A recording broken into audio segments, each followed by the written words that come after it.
think I pretty much, was born already being a Doctor Who fan, near enough, because when I was came into this world, my dad already had a collection of the Target books, and they were pretty much on my bookshelf from an early, the earliest point. And then I remember specifically watching Doctor Who from about the age of 3, so around about the time of Destiny of the Daleks and City of Death. I remember watching those, and I think almost certainly I probably watched it earlier because I would have been in the room, even but just that's about as far back as my memory goes. And then of course the first issue of Doctor Who Weekly came out about the same time, about the time City of Death was on. I think it was that month, and my dad and I saw it in the local newsagent, and he picked up a copy of that first issue, and then it was on order every single week. So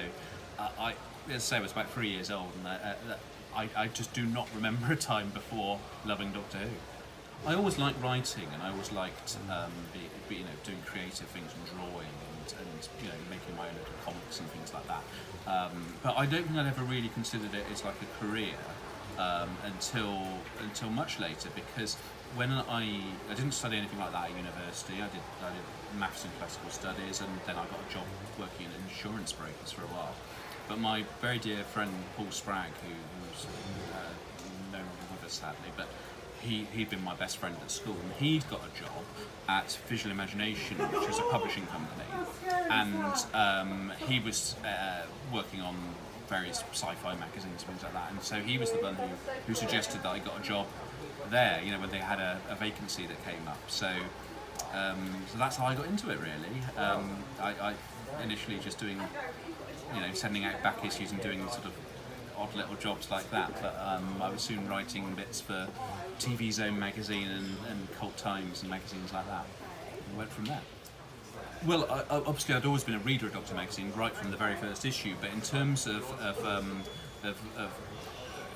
getting to work on it, I met Clayton Hickman while I was working at Visual Imagination. We'd actually both joined Visual Imagination about a week apart. I think I started a week before he did, and then he went off after about a year.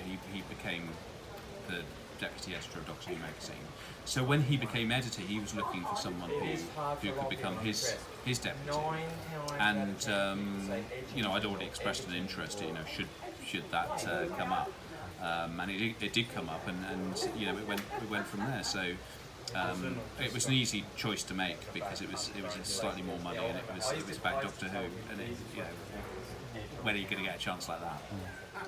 I was there, I did the magazine for 14 and a half years in total, 10 years as editor, 4.5 as deputy and 10 as editor, and we changed it and refined it, and I got it into the sort of shape I thought the magazine should be, while I think retaining everything that made it DWM. You can't totally reinvent these things.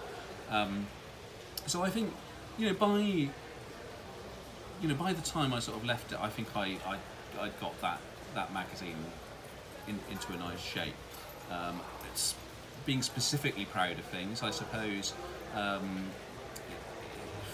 It sort of blurs into one a little bit. I think the 500th issue we did a really nice job of celebrating the history, but also putting in lots of little Easter eggs and kind of things that hopefully people enjoyed. We just wanted to make it a really good package. And there were always things. Actually, even issue 501, we did that big Tom Baker special because I thought we can't just do an ordinary issue afterwards. We're going to have to do another good one, otherwise, So yeah, there were always things. Mostly, I think it stands up quite well. People seem to keep on buying it and seem to enjoy it. So it's very, very flattering. We were never really sort of kept in the dark about things. I mean, obviously, if they're casting a new Doctor or something, they keep that pretty private until they're ready to tell the world. But we always had the scripts. We always had, both. I always say, both Russell T Davies and Stephen Moffat, who were the two showrunners while I was there, were so supportive of the magazine and very supportive of me personally, which was a huge help. They always said, both of them, I can ask them, if we ever have any problems with anything, if we ever have, things I need to know if they need to help with anything. Obviously, they couldn't do everything single-handedly, but I couldn't have asked for really more help from the two of them. That said, of course, there were always things where we'd be waiting for photos, or something would be holding things up. But that's the true of anything that you'd work on.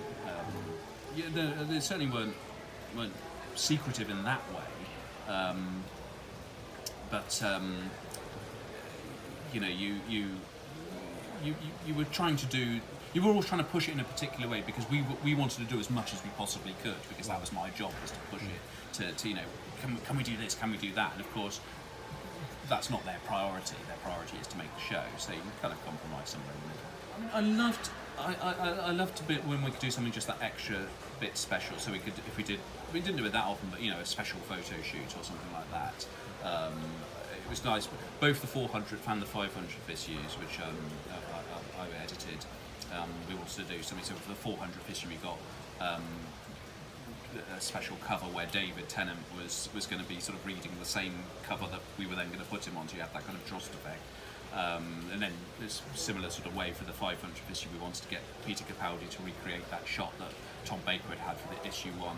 I love doing those kind of things, because you're having the support of the lead actor, and all of those doctors that I was there for were always so brilliant and so supportive of the magazine, and the old doctors as well, of course, and the old companions. That it was great to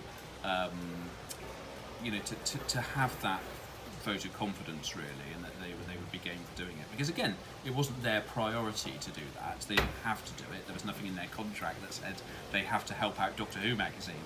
But the fact that so many people always did was just so helpful, and I'm always going to be so grateful for it. For about the last year, just over a year now, I've been working on Inside Soap magazine, which is, people say, well, that's a bit different. It's not really. It's basically the same sort of thing about the soap operas, and just as with Doctor Who, the audience is so dedicated, and they love their favourite shows. So I do a bit of writing for that and a bit of editing for it, and it's a lovely thing to be involved with. So I'll hopefully do that for a little bit longer, and then who knows.